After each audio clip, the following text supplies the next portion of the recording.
Speaking of games with 33 in the title, though, 33 Immortals? Is that it? 33 Immortals. It's a very weird I knew it had coincidence, 33. actually. Yeah, who knew that there would be 2 games with 33 in the title? How does this happen?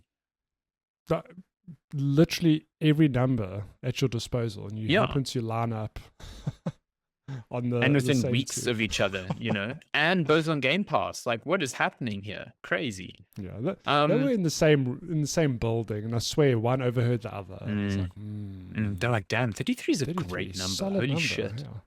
Yeah. So 33 Immortals, this is a game that was revealed actually quite some time ago. And I think the reason it caught both of our interests at the time was because of the developer.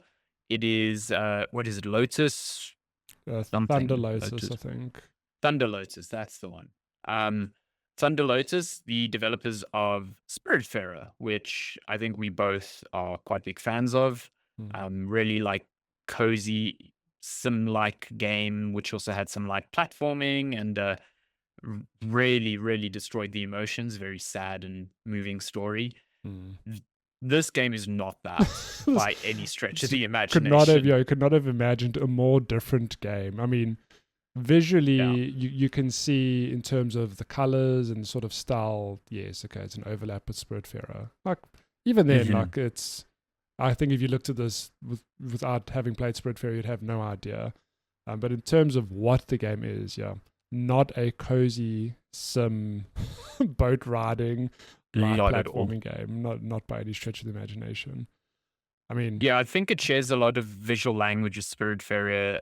It almost looks like hand-drawn animation style. Like, there's definitely a lack of fluidity to the animations, but it looks distinct in that manner.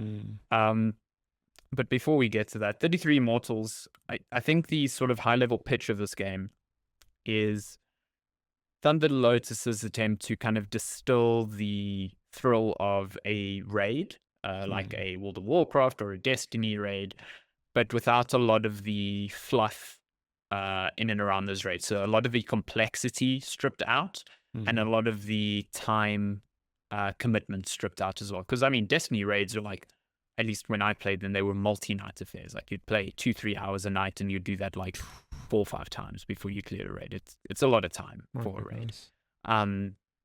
This one is almost, well, it is more roguelike in nature. So each raid, so to speak, is a run in a traditional roguelike, and it kind of lasts around the same amount of time. I think about, like, they can last like a couple of minutes, they can last an hour. I don't think they go much beyond that, at least in my experience.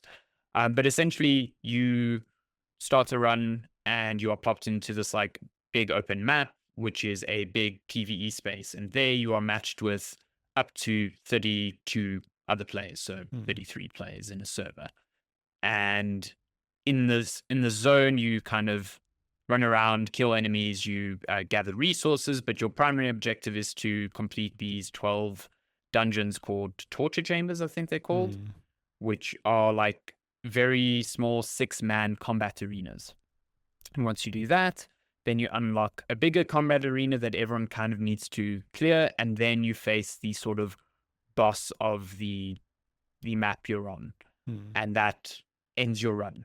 And then you can go again, or you can go to higher tier, or that's the kind of like basic progression of things. But if you die, your run is over. And when you die, the number of players in that server goes down by 1. You can never, as far as I understand it, when 33 players are matched, once someone dies, that, it isn't filled by another player. So it's almost like each run itself is also shared by every other player, and your success depends on you working with them to get through that run. As a concept, super, super interesting. I think it's a really cool mix of 2 very different ideas. What is your take on how it kind of flows so far? I mean, so just to recap, this is it's a game preview. It's early access, so there's still a long way to go, I think. And I don't mean that in a bad way. Like, there's a long way to go before it's actually released, just because there is lots of room for polish, and I think they are still going to add content and weapons and but the handful of hours I've played, maybe 4, potentially 5. I really like it. I think when I started, it first of all, when I heard about this game, 33 Immortals, I didn't quite get the raid nature of it. Maybe I just didn't read the box carefully, but I was very confused by, you do a run with 32 other people, and I was like, that's very strange. I can't wrap my head around it. Like, how does that work? But having played it now and seeing how that, quote unquote pitch or what it says in the box come to life as you've just described it, I really like it. I think it's a nice bite-sized way to enjoy, that sort of high you would get from doing a raid, where it is this lead up to this ultimate big boss that you fight with a whole lot of other players. You get to enjoy the spectacle of that without doing, like you said, a Destiny 3-day commitment. Yeah, exactly. Like a many hour commitment. I do think, like, again, early days, it feels like there are still plenty things that they can, tweak and refine under the engine. But that said, I think the foundation's very solid. Yeah. I really, really I've enjoyed the time I've played it, and I'd be very keen to see, how does this game change? I mean, as a good example, maybe we're deviating a bit, but there's a dash in the game, like any good roguelites. You were saying to me, I think when you started playing, you're like, the dash feels a bit off. And then we spoke a bit before the show, and I said, there's a bit of a delay, but you kind of get used to it. And then you told me, actually, the dash had twice the cooldown when you first started playing. I was like, okay, that seems hardcore. And it just shows that there's a lot of room for them to figure out how to get the feel of this game down. Yeah, I think if I was to kind of talk about like my biggest criticism of the game currently, it is just that I think the combat itself needs some refinement. It's not bad. It just doesn't feel that put together, so to speak. It's difficult because you look at a game like this, the camera perspective, the sort of style of the game, and it's very difficult to divorce it from other games of this kind, especially something like Hades, where the combat is top notch. It is like beautifully balanced. It feels really good, and I think this just has a ways to go to getting to be of that caliber. When I was playing it, I played it just before it launched. The dash was like completely ridiculous. It was just so long between dashes, and like you said, the patch came out on the day this actually came out to everyone and had radically changed it. So it is good to see that there's a willingness to actually dabble with core things quite drastically, because I think that's what this period is needed for. This early access, they really need to like experiment with things, get feedback quickly, iterate, do this rapidly, not like draw these things out. The other thing that kind of bugs me about the combat is, okay, so this game you're playing with up to 32 other people. It is incredibly cooperative focused. Like, I don't know if you tried kind of just wandering around the world alone, but you just get smoked so quickly. Well, you not cannot. Even that. It just takes so long to kill an enemy. Yeah, exactly. They are tuned for more damage. You just do not output enough damage to kind of like carry yourself alone, which is good. I mean, if you're going to try and replicate a raid experience, the core distillation of a raid is teamwork. I think right now your contribution to the team is determined by the weapon you select, because that determines like, are you just doing raw damage with a big greatsword, or are you using a magical staff to like slow enemies, or are you using a sort of bow thing to attack at range, stuff like that.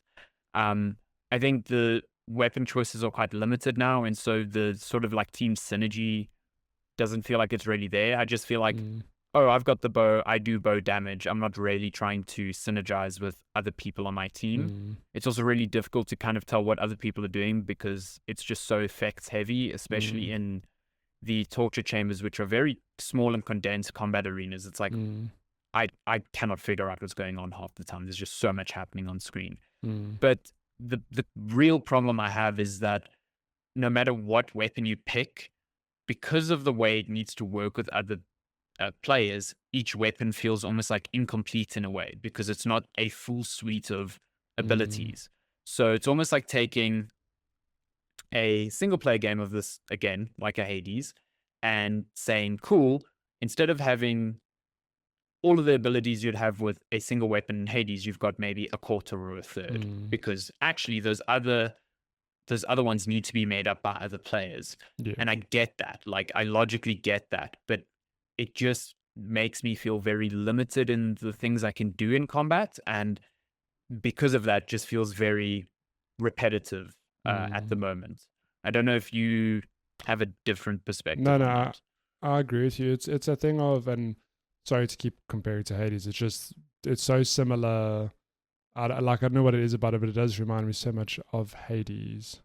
Maybe it is the demons and whatever you're fighting, the perspective, the style. I I don't mean, know. you're trying to fight your way out of hell, so it's But pretty on the nose pretty on sometimes. the nose. You're right. Yeah. But it is a thing of the weapons almost feel one dimensional. So all of Mm, them, that and they've got variation. It is like, so if you're watching the footage, I'm playing with the daggers. So pushing my one attack button just does normal attack. I can hold it in to do like a charge attack, and then there's a little meter that fills up. That when it's full, I can do like a launch in the air to do lots of damage. And all the mhm, weapons have that sort of system. Where it is there's a meter you can fill and you can expend it as a special attack. But what I think the game's lacking is that even when you do these torture chambers, you get these very important, I don't know if they're called, well, I don't know what they're called, like trinkets or items you pick up that will give you like a flat bonus. So, for example, yes. you'll pick up a glove that's like, cool, you do 20% more damage. It's just fixed. Mhm, I picked up a good one the other day. It's like you heal for 1% of your health every 5 seconds, but it's all passive. There's nothing active. mhm, What I think could maybe fix that. I mean, again, this is a sort of thing, sort of feedback that maybe other players have, maybe they don't. But what I like about roguelites is this thing of you can, even when you choose a weapon, you'll get certain things or buffs in a run that will change how that weapon works. There's just none of that at the moment. So, for mhm, example, imagine you're playing with a bow in this game and you pick up an item in a torture chamber. It's like, cool, your bow now shoots 3 arrows instead of one. mhm, It's that sort of thing, those sort of changes that I think it's just severely lacking, which makes it feel very one mhm, dimensional, even though it's not. Like it's this, you've actually hit the nail on the head. It is all the weapons are there, but they're all broken up across different players. You know, um, in my head, the way to address it or just make it feel more engaging is this thing of like, well, can we have maybe some kind of weapon modifiers? I don't know if it's a thing of items you pick up in your run or things you can do before you go into the run that you can sort of tweak these certain things or make it feel different. mhm. Yeah, that to me feels a bit lacking. I don't know if that kind of aligns with what you're saying, but I don't know if it is one for Yeah. one. No, I think we're on the same page then. I think it's a tough problem because I think it would be easier to make all of these weapons fully fleshed out, but then the balance of Mm, that while playing with other people becomes a problem. Like your enemies need to be challenging enough to this wide array of abilities that everyone can kind of pull off at once. So again, I think this being in an early access state is probably good because I think they are going to take a lot away from this. This is the sort of thing that needs a lot of play testing. I mean, mm, you look at a Hades that goes through a lot of that. I mean, if I mm, mean you haven't played it, but Hades 2 when it launched in early access and where it is now are two vastly different experiences in mm, terms of combat just because of how much they've chopped and changed. Um, and I think that is the approach that needs to be had here as well. Um, with the gear thing, it's weird because it's not like gear. I think trinkets was the right word that you mm, used, where you just pick it up and it sits in the like left of your screen, and you can only have like 8 at a time or mm. whatever. The most I've seen in terms of reactivity is you've also got these 3 attributes, which is I think attack, life, and It's empathy, I think. empathy. Yeah, Yeah, I don't really know what empathy does. I I have think an it like idea, but I I, don't I think it actually know. increases your rate of the Yeah. getting the that purple resource, which you use to upgrade these 3 attributes Ah, anyway. I Maybe. I That was my assumption. we should probably look this up. My assumption was that again, if you're watching the footage, you might notice in the top right, there's like a co-strike crit chance that pops up. So the reason the game works with multiple the reason it's better to work as a group is because if you're attacking an enemy alone, you just do fixed damage. But if you're attacking with other people, you build up a bar that means you've got a better chance of critting, which means you're doing more damage. So I thought that the empathy stat was maybe tied to the damage you do with your crits or the rate at which that bar builds up. I don't actually know. Maybe. Yeah. I guess this is another thing that there are tutorials in the game. There's like a almost like a tutorial combat arena, but even that, it only has the basics there. Like the other stuff, the advanced tactics, it just says coming soon. It's like in development. It's like, oh, okay. Oh, yeah, sure, yeah. So yeah, there's a lot of like kind of sussing things out as you play. But yeah, back to the trinket that kind of affected that was I picked up one that was like, oh, for every point of, I think it was every point of health or every point of empathy, you get half of something else. Half for another thing. And I was like, oh, cool. Then I'm just going to pummel points into this one thing so I can, get 2 stats at once, essentially. And those stats are where the roguelite elements like feature most. Like at the end of each run, you lose all your gear, you lose all the points in those tiers, like the health, attack, and empathy. The only things that you kind of retain are passive bonuses that you upgrade through doing something called feats, which are kind of like small challenges that you complete with every run, like kill X number of enemies or use this weapon to deal X number of damage or whatever. And this seems to be the game's play for longevity because there are so many feats to unlock. And it's very explicitly stated that the end of the game is you basically completing all these feats and getting some sort of crown. I'm not entirely sure what it's called. It, even from the small bits I've played, that seems like it's going to take a long time. Yeah. I mean, yeah. At the moment, there's 4 weapons. Based on the layouts of the base camp, they've got 4 more planned. Looks like there's going to be 8 in total. Yeah. And yeah, there's feats tied to each of those weapons, and then there's feats outside of those weapons. And those, like, let's say the feats for the daggers, there's also tiers you've got to work your way through. So there's, I think it is this weird thing where I think they are just ramping up these numbers, all these feats, to draw out the playtime that people will commit to the game. Because by doing feats and unlocking resources, it is a thing of like, oh, cool, now I've done this. I can start, if I start a run at 100 health from day one when I launch the game, if I do enough feats, I can start my next run with 130 health and do more damage. And it helps you just be more efficient as you play. But that's what I was saying to you as well, that's probably my biggest concern with the game, where I really like what I've played and what I am playing, but I do wonder what the longevity is like. Well, I want to keep, let's say I do enough runs and I beat the final boss 3 times and it takes a few hours to do that, so 10, 15, 20, whatever hours. Am I going to keep wanting to play beyond that? Like, I don't know. Yeah, it's strange. I think it's a difficult question to answer with the game being in early access now, because there's definitely, I wouldn't say very little content, but there's not a lot. There's, technically only the first 2 worlds out of 3 that you can visit. Oh, is the third not available? I didn't actually realize that. I don't think the third is available as far as I know. And even then, it just seems like a lot of systems are still waiting to be put online. So it is cool that you can basically run through the first 2, I think, and see their bosses. And I think getting to one of the bosses at all is kind of a big feat. Like the fight is very climatic and cinematic, and it's cool, especially when a lot of players survive and get to that battle. It looks pretty sick.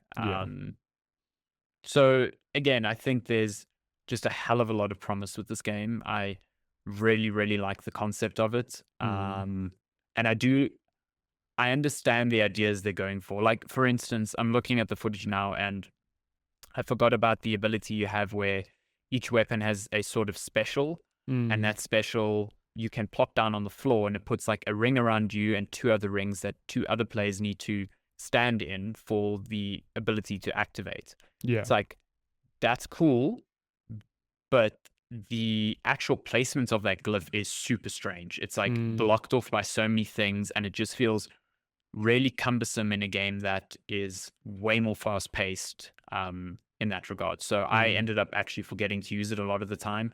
I also found that only one of them was really that useful, and that was that sort of cloud thing that slows every enemy inside. The other ones just seem pretty difficult to aim, put it that way, especially with the way that you put the glyphs down. So it's these things that I think need to be finessed a little bit, but I do think they have the time to do so. And it's a game that I think I want to check back in every now and then and be like, oh, okay, this has progressed quite well. Yeah. This could be something I could see, myself pouring quite a few hours into, because I think it's a very frictionless multiplayer experience. You jump into a run almost as if you're starting a run in a roguelite, and you just matched up, and everyone has a common idea of what they want to do, and there's no complexity in the actions you need to do. You just kind of need to fight. And I think there is value in something that straightforward as well. Yeah, I mean that brings me to my next point, where again, when I first saw this game, I was a bit confused, thinking 33 players in a run, that doesn't make sense. I mean, this game's in early access, and matchmaking it's instant. I haven't had any moments where I'm waiting, or there's a lack of players, so that's good to see. I just hope it's something that will last, because a run does take a while. It's not they have to have a fair number of players to fill these lobbies, and the fact that the game is it's built on this specific level having 33 players, you can't just go, oh, there's 20 players, let's just get this run going. So yeah, it's good. No, it is cool. It is cool. I think that the just like my concluding thoughts is the foundation's there. I'm enjoying what I'm playing. I'm very keen to see where development goes. And to your point earlier, Hades 2, where it started versus where it's going to end up, completely different. I don't know where this game's going to end up. The way it is now, I'm really like, oh yeah, like I can see the potential here. Very interesting definitely, idea. It's like I'm trying to think who pitched this. It's like, cool, we want to put raids and roguelites together, but with 33 players in a row. we had this such an odd number as well. Next door talking about 33. It seems like a good number. Yeah. They're like, we're actually thinking of just 6, but now that we've heard the number 33, damn. It's sort of like that Inception thing where an idea was planted in their head and they just couldn't get it out, Yeah. I do think this game has a lot of promise, just because of how novel it is. And I just hope that over time it is the sorts of things that bug me are kind of like ironed out, or there's just good enough community feedback to drive the game in a direction that I think most players think is the right direction. That's out on Xbox Game Pass now. You can actually give that a go. I would recommend giving it a shot. It's and PC Game Pass. It's just neat. It's a cool thing, if anything.